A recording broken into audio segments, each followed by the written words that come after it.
The love story of Taylor Swift and Travis Kelce is set to get underway tonight. The highly anticipated wedding at Madison Square Garden. For almost 3 years, two of the most photographed people on the planet let the world watch nearly everything.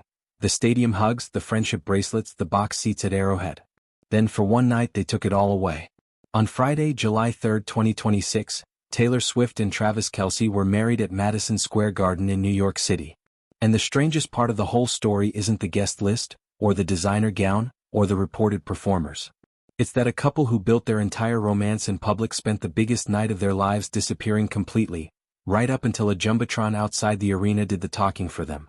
This is what actually happened inside, who was in the room, who wasn't, and why the choices they made say more about this couple than any headline could. Anyone trying to track this wedding in real time hit the same wall. Nothing. For a couple whose every dinner date and stadium appearance had been documented for years, the wedding buildup was a total information vacuum. Reporters camped outside Madison Square Garden for days, watching 18-wheelers roll in and unload under tarps, with no idea what was actually being built inside. What they could see was the scale of it. Streets around the arena were shut down. Barricades went up along the sidewalks. Law enforcement sources confirmed well over 100 officers were assigned to the venue on the day of the ceremony, working alongside a private security operation large enough that celebrity event planners compared the build-out to producing a full-scale blockbuster film, not a wedding. Inside, the transformation was just as dramatic. Guests who got through the doors described walking down a tunnel lined with photographs of Taylor and Travis at every age, childhood pictures leading all the way up through the relationship the world had watched unfold. At the end of that tunnel wasn't a typical arena at all. It had been rebuilt into what attendees called a secret garden, dressed in peach-colored drapery and carpet, unrecognizable as the same room that hosts Knicks games and world tours. By Friday afternoon, black SUVs started rolling up to white tents erected outside the arena, the last line of cover between the guest list and the long lenses waiting across the street. A cocktail hour came first, then the ceremony, then a reception organizers expected to run well past midnight. Crowds gathered for blocks just hoping for a glimpse of a departing car. Most of them got nothing more than a tinted window and a cheer from the sidewalk.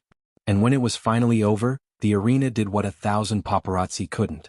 A jumbotron outside Madison Square Garden lit up with 3 words for anyone still standing in the July heat: just and T married. Here's the detail that made entertainment reporters do a double take. The person who married them wasn't a judge, a priest, or a hired officiant. It was Adam Sandler. On paper that sounds like a punchline. In practice it's a callback. Sandler and Travis grew close after Kelce landed a cameo in Sandler's Happy Gilmore sequel, and the two struck up a real friendship on set.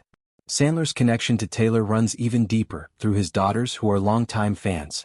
The family reportedly met Swift after attending the Eras Tour concert filmed together back in 2023. A comedian best known for wedding-adjacent comedy classics like The Wedding Singer standing at the altar for the most-watched wedding of the decade isn't a joke.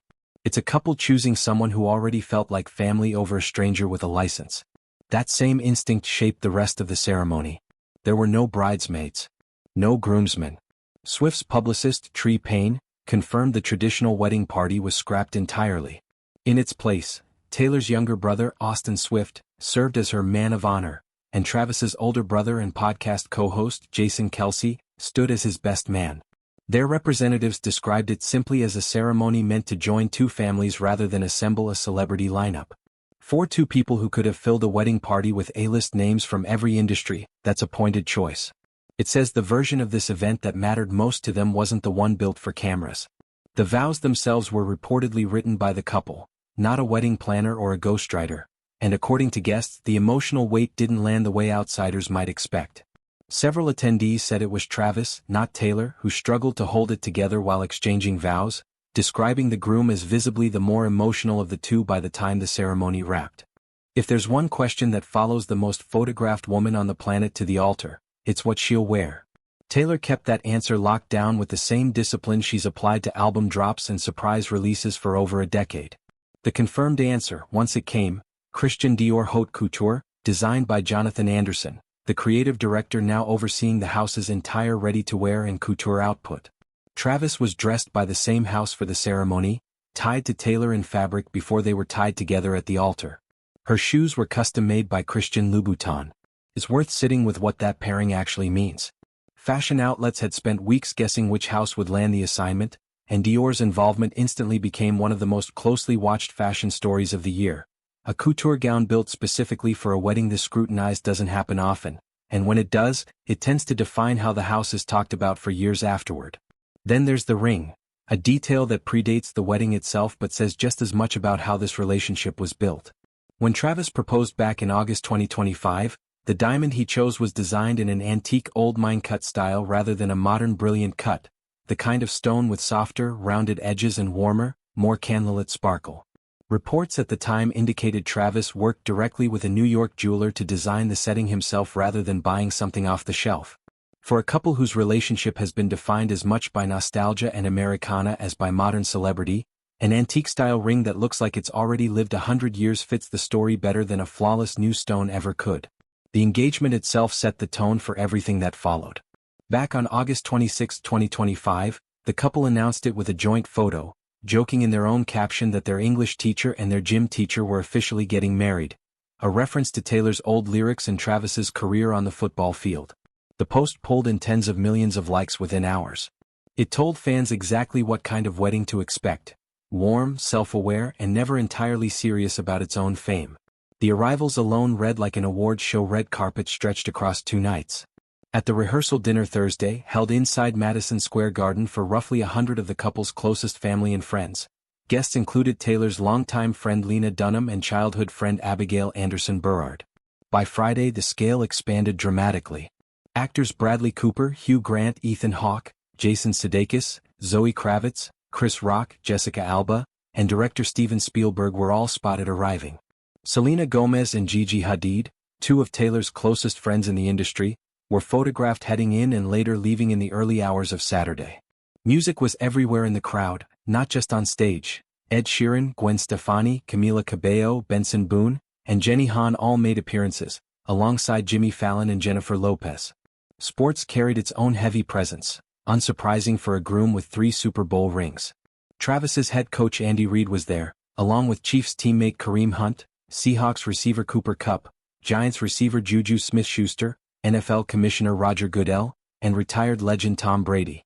Broadcasters Joe Buck and Stephen A. Smith rounded out the sports media contingent, while soccer champion Abby Wambach attended with her wife, author Glennon Doyle.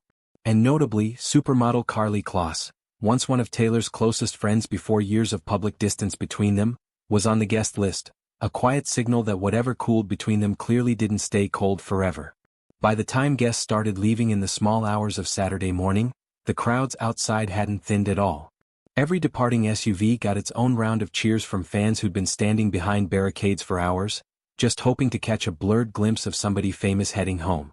While the ceremony was built for intimacy, the reception was reportedly built for spectacle. Guests told NBC News the night included live performances from Paul McCartney and Stevie Nicks, 2 legends who, between them, span nearly the entire history of modern pop and rock music the newlyweds grew up on.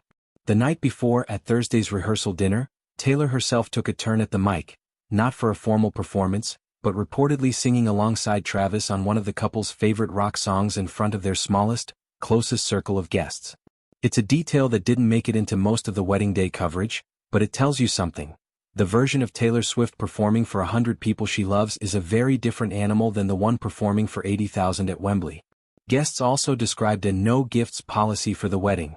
The couple reportedly asked attendees not to bring anything at all, saying they already had everything they needed in each other.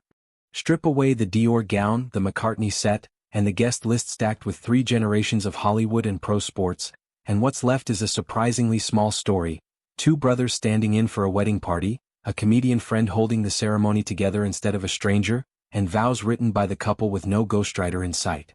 For a relationship that played out almost entirely in public. Stadium suites, surprise cameos, a friendship bracelet that became a running joke across an entire album cycle. The wedding itself was the one chapter Taylor Swift and Travis Kelce chose to keep for themselves. Millions of people got the photos. Only about 1,000 got the actual night. And maybe that's the real headline buried under all the couture and celebrity cameos. The biggest wedding of the decade wasn't really about being the biggest wedding of the decade at all.